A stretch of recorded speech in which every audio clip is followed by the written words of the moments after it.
Hello everyone, I'm Wolfgang from the Tank Encyclopedia team, and today I will be building the Panzer IV Ausf.G from Italeri and 1/35th scale. Special thanks to Stan, who was so kind to send this kit and therefore making this video possible in the first place.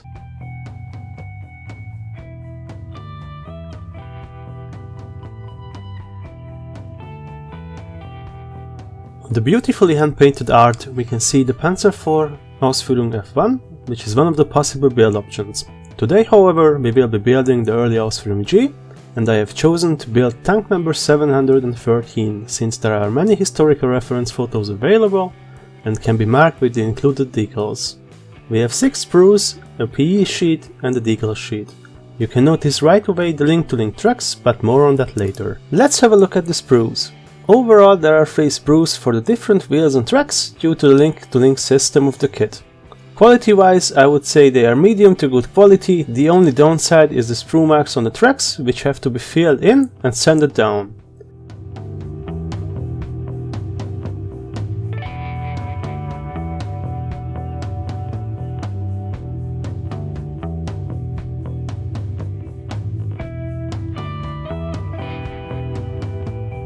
The bathtub style hull and upper structure can be found on this finely molded sprue. The details look fine, and the only error I could find is on the backside of the turret, and this can be easily sanded down.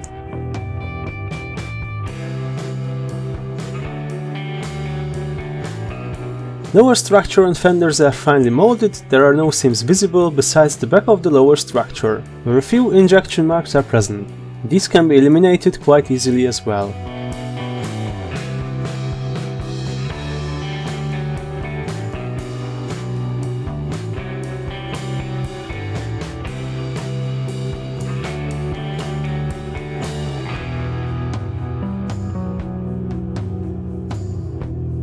Here you can find the barrels, different tools and the suspension. The suspension parts need a little bit of sanding, nothing too bad though. The figures look a bit dated and not as detailed as the newer ones, but since we won't build them today, they don't hurt anyone now. The photo etch sheet is made out of brass as usual and has some very nice detailing on it. The decals are nothing fancy but do a decent job and look alright, giving us 3 build options. Alright, let's start the build.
This is our first modeling video, so this isn't perfect.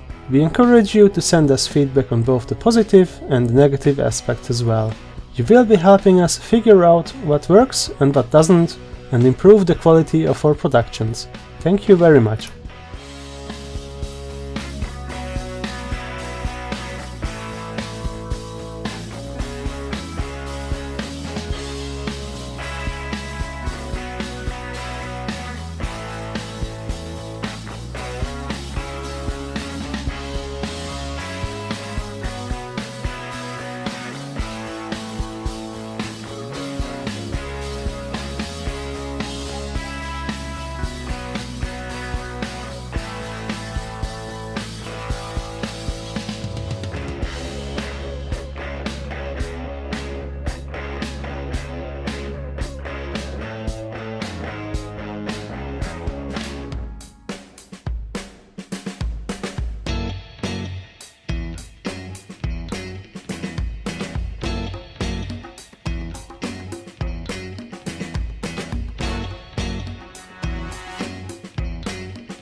While there's no exact information on the tank number 713 itself, I'm able to tell that it belonged to the 1st Panzer Division and that the tank was built in the Nibelungenwerke and therefore has some definite changes in structure as seen on screen.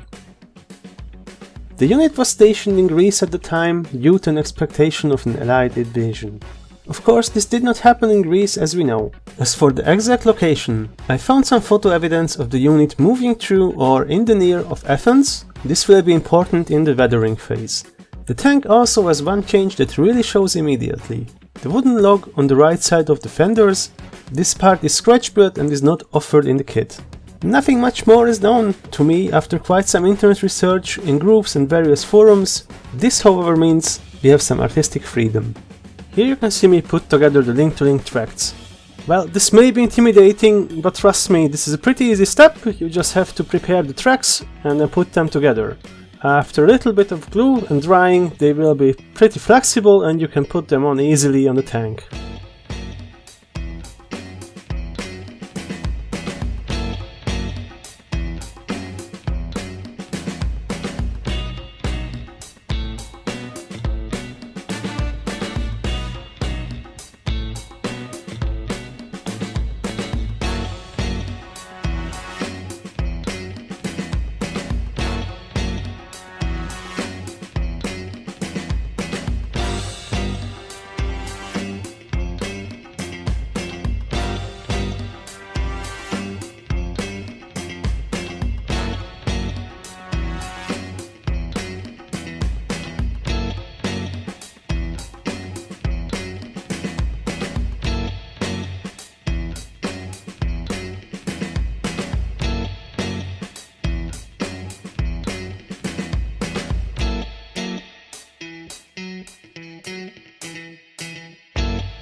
Here you can see that I'm putting on the photo etch pads on the fender. You can do so easily by taking some super glue and attaching them for a few seconds. They will dry super hard and they will be in place. You can also see that I'm putting them in an upwards direction, which I will fix later.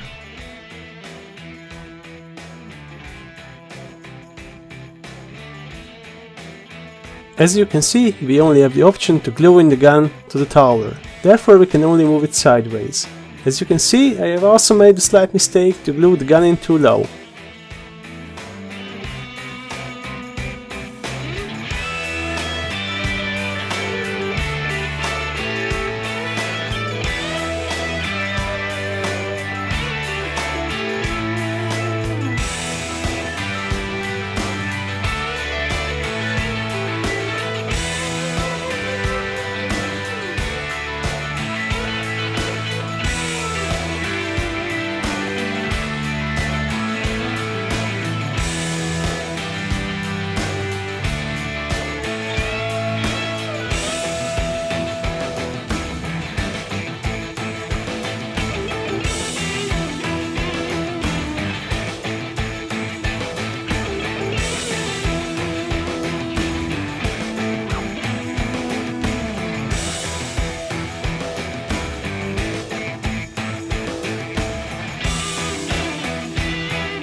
Here we are at the painting and weathering process.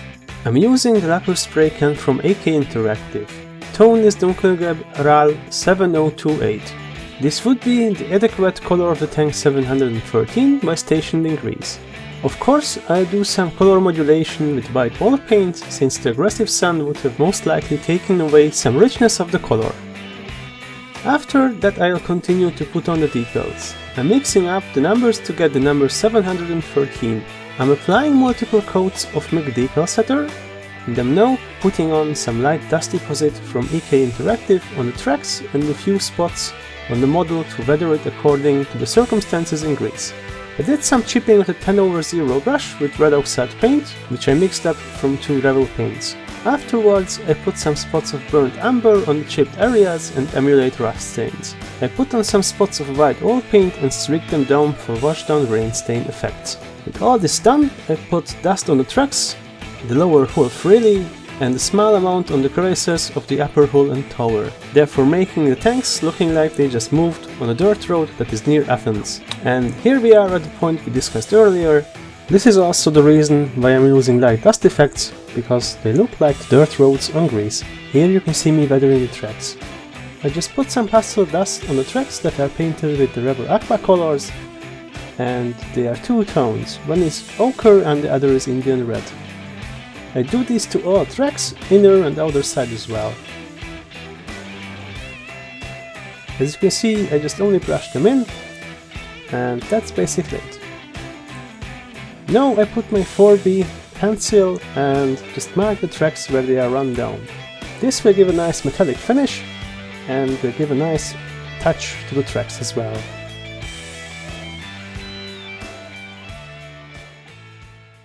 Here we are at the end review of this kit. Frankly, I expected worse from the kit, but I'm pleasantly surprised by the quality and details it gives us. I don't want to bore you too much, so I will give you a short final assessment. The general fit of the parts was effortless and everything found its place relatively easy. During construction, I made the mistake to not read the instruction multiple times beforehand. The instructions contain some minor differences from the plastic parts and don't show or mention that the tracks should be reversed, as well as the fire extinguisher. Otherwise, they are easy to read, look well made, but a touch of color on the color schemes would be nice. Since the tracks make up the biggest number of parts, I'm sad to see the 2 holes per link. The extra effort just to make them look clean is immense, so aftermarket tracks are recommended. Also, the guide horns are solid, which is incorrect for this type of vehicle. Once they are done, they look quite well however, so if you are patient, and that's a must for this hobby anyways, you can work with them fine. The MG44s are really basic and I modified the muzzle with a hypodermic needle. The heat shrouds are non-existent, so while I don't recommend aftermarket photo etch parts for the gun, I say you should buy them if you can afford them. The barrel of the main gun is a 2-piece mold, but it fits well together and after a little fine sanding it looks alright. Otherwise the details are really nice and I applaud Italeri for it. The photo etch parts may be a touch too thick, but that's my error mainly for not having a photo etch bending tool. The details look really fine on them. As for the decals, they are okayish for what they are and they don't rip apart and are in place. But they are a tad too thick and the film they are printed on is too excessive around the numbers. They do their job fine however, and if you can afford some nice aftermarket decals, go with them. Now, the final verdict. If you can find this kit and want to build a good looking F1, F2 or an early G build, go for it. There are however some aftermarket parts that I do recommend if your budget allows them. MG44s for the hull and tower, a metal gun barrel, and an aftermarket decal sheet. Oh, and also the tracks. If you can go with aftermarket tracks, do that. Thank you very much for watching this video. Please consider helping us by being a patron on patreon.com, following the link in the description. Special thanks to the rest of the Tank Encyclopedia team for the historical references and kind help. If you want to read more on the Panzer IV, please visit the Tank Encyclopedia, you can find the link in the description. Shoutout to Tomasz for taking the professional photos. Tune in next time, we have already lined up the next project for you. Goodbye!